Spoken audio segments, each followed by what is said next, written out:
दोस्तों आज के हम इस वीडियो में बात करने वाले हैं कि कैसे अगर रशिया और यूक्रेन का वॉर अगर ऐसा ही चलता रहता है काफ़ी लंबे समय तक, तो भारत और वेस्टर्न कंट्रीज और या फिर भारत और रशिया के बीच में जो है एक बहुत बड़ा डिप्लोमेटिक इश्यू क्रिएट कर सकता है। आइए इस इश्यू को थोड़ा-सा डिटेल में समझने की कोशिश करते हैं। दोस्तों रशिया और यूक्रेन के वॉर को चलते हुए अब 1.5 साल से ज़्यादा हो चुका है और ये वॉर जो है ख़त्म होने का नाम नहीं ले रहा है। एक तरफ जहाँ रशिया अकेला लड़ रहा है और दूसरी तरफ यूक्रेन के साथ में नेटो कंट्रीज़ लड़ रही है। लगभग 30 कंट्रीज़ जो है वो किसी न किसी तरीके से यूक्रेन की जो है वो चाहे फाइनेंशियली हो या वो वेपन के ज़रिए हो उसकी हेल्प कर रही है। क्योंकि रशिया भी एक अमेरिका की तरह एक मेजर पावर थी डिफेंस के मामले में, तो उनके पास भी हथियारों का बहुत बड़ा ज़खीरा था। और लेकिन जब ये वॉर जितना लंबा चलता जाएगा, रशियन हथियार भी जो है वो कम आते जाएँगे और एक टाइम ऐसा आने वाला है जब रशिया के पास में मिसाइलों की और बम्स की जो है काफ़ी कमी होने वाली है। और ये वही टाइम होगा दोस्तों जब रशिया जो है अपने सबसे बड़े अच्छे मित्र भारत की तरफ जो है वो देखेगा और हथियारों की जो है वो माँग करेगा। और उस टाइम पर ये देखना होगा कि क्या भारत जो है वो रशिया को जो है अपने वापस देगा। आइए हम अब समझने की कोशिश करते हैं इस पर्टिकुलर इश्यू को थोड़ा-सा डिटेल के अंदर। अभी तक जिस कंट्री ने रशिया का बड़े ओपनली जो है साथ दिया है वो है ईरान। उन्होंने अपने जो ड्रोन्स है वो रशिया को दिए हैं और उन ड्रोन्स का जो है रशिया ने बखूबी जो है यूक्रेन के ऊपर यूज किया है और वो ड्रोन्स जो है काफी सक्सेसफुल भी रहे हैं।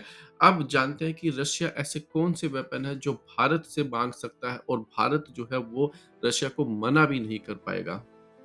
दोस्तों इससे पहले हम आगे बढ़े, आपसे एक रिक्वेस्ट है कि आप हमारे चैनल को जो है वो सब्सक्राइब कीजिए और इसको लाइक और शेयर करना आप मत भूलिएगा। और उस हथियार का नाम है दोस्तों ब्रह्मोस मिसाइल। वो एक भारत की जो है सबसे बढ़िया मिसाइल है, वो भारत का जो है ब्रह्मास्त्र माना जाता है। आज भारत जिसके ऊपर सबसे ज़्यादा नाज़ करता है, जिसके दम के ऊपर पाकिस्तान और चाइना जैसी कंट्री जो है, वो चाहे समुद्र के अंदर हो, चाहे वो लैंड के अंदर हो और चाहे वो एयर के अंदर हो, जिससे सबसे ज़्यादा आज के टाइम पर डरती है, वो ब्रह्मोस मिसाइल ही है। और दोस्तों आपको ये जानकर काफ़ी लोगों को ये पता है, लेकिन अभी भी बहुत सारे लोग ऐसे हैं जिनको ये नहीं पता है कि ब्रह्मोस मिसाइल केवल इंडिया की मिसाइल नहीं है। ब्रह्मोस मिसाइल जो है वो रशिया और इंडिया दोनों का एक यूनाइटेड जो है कोलैबोरेशन है और दोनों ने मिलकर इस मिसाइल को जो है वो बनाया है। जी हाँ दोस्तों, ब्रह्मोस जो कंपनी है वो जॉइंटली डेवलप्ड है बाय डीआरडीओ और रशिया फेडरेशन की एनपीओ मशीनोस्त्रोनिया। उन दोनों ने मिलकर जो है एक ब्रह्मोस जो है कंपनी बनाई है, ब्रह्मोस एरोस्पेस बनाया है। और ये जो मिसाइल है वो रशिया की एक्चुअली P-800 ओनिक्स के ऊपर जो है बेस्ड है। तो ये बेसिकली एक तरीके से ये रशियन टेक्नोलॉजी है और इसको जो है दोनों ने मिलकर जो है इंडिया के साथ में बनाया है। तो इसलिए ये एक तरीके से एक जॉइंट वेंचर है और इस वेंचर का ऑब्जेक्टिव ये था कि अगर जिसको भी ये मिसाइल की ज़रूरत पड़ेगी, वो अपनी जो है मिसाइल जो है इस जॉइंट वेंचर के थ्रू बना सकते हैं और परचेज़ कर सकते हैं। तो अगर रशिया की मिसाइलें का ज़खीरा अगर कम होने लग जाता है, तो रशिया जो है वो ब्रह्मोस को बोल सकता है कि हमें इन इतनी मिसाइलें चाहिए और भारत जो है वो इसको देने से मना नहीं कर पाएगा। क्योंकि अगर भारत इसको मना कर देता है तो फिर जॉइंट वेंचर का कोई ऑब्जेक्टिव नहीं रह जाता है और रशिया जो है वो हो सकता है आगे जाकर कोई भी जो टेक्नोलॉजी है वो भारत के साथ में शेयर नहीं करे। और हमें ये नहीं भूलना चाहिए कि भारतीय आर्मी के पास में भारत की जो नेवी है और भारत की जो एयर फोर्स है, उसके जितने भी प्लेन है 36 रफाल को छोड़कर और मिराज 2000 को छोड़कर और जैगवार को छोड़कर जो है जितने भी आपके पास में SU-30 MKI है, वो भी एक तरीके से जो है रशियन प्लेन है, जो कि भारत के अंदर ही बनाए गए थे। और जितने भी जो मिसाइलें हैं, वो भी जो है कहीं न कहीं उसके अंदर भी रशियन जो है हैंड रहा है। तो भारत जो है वो रशिया को डेफ़िनेटली इसके अंदर जो है नाराज़ नहीं कर सकता है। अगर और जॉइंट वेंचर का मतलब भी यही होता है कि अगर उसको ज़रूरत पड़ेगी, तो वो उसको वो मिसाइलें जो है बनाकर देनी पड़ेगी। और हमें ये भी नहीं भूलना चाहिए कि भारत जो है वो रशिया से बहुत ही चीप के अंदर जो है ऑयल परचेज़ कर रहा है, तो ये भारत के लिए डेफ़िनिटली वर्कआउट करता है। भारत के पास में जितने भी जो टैंक्स हैं, इवन आर्मी के पास में जितने भी आपकी जो बंदूक है AK-203, AK-47, ये सारी रशियन ओरिजिन ही है। और भी बहुत सारे जो है S-400 जैसे कि एंटी एयर बैलिस्टिक मिसाइल्स, वो भी बेसिकली रशियन ओरिजिन है। तो भारत की जो मिलिट्री है वो लगभग 70 टू 80% एक्चुअली रशिया के ऊपर डिपेंडेंट है। तो ऐसी स्थिति में जब चाइना बॉर्डर के ऊपर खड़ा हुआ और पाकिस्तान भी बॉर्डर के ऊपर जो है कुछ ना कुछ आए दिन करता ही रहता है, इंडिया कभी नहीं चाहेगा कि वो रशिया को जो है नाराज कर दे। एक तरफ जो है भारत जो है वो रशिया को अपनी ब्रह्मोस जैसी मिसाइल बेच सकता है और ज़रूरत पड़ने पर जो टैंक्स है, T-90 के जो टैंक्स है उनके लिए जो एम्यूनिशंस चाहिए, वो भी जो है भारत बनाकर जो है रशिया को बेच सकता है। और जो भारत और रशिया के बीच में जो रुपीज़ के ट्रेड का जो इश्यू चल रहा है वो भी काफ़ी हद तक इससे ख़त्म हो सकता है। रशिया जो है इसके बदले में भारत को जो है अपनी दूसरी मिसाइलें जैसे कि S-400 है या और दूसरी चीज़ें जो है वो दे सकता है। और भारत को जो है रशिया काफ़ी सारा ऑयल जो है फ्री में डिस्काउंट रेट के ऊपर दे सकता है।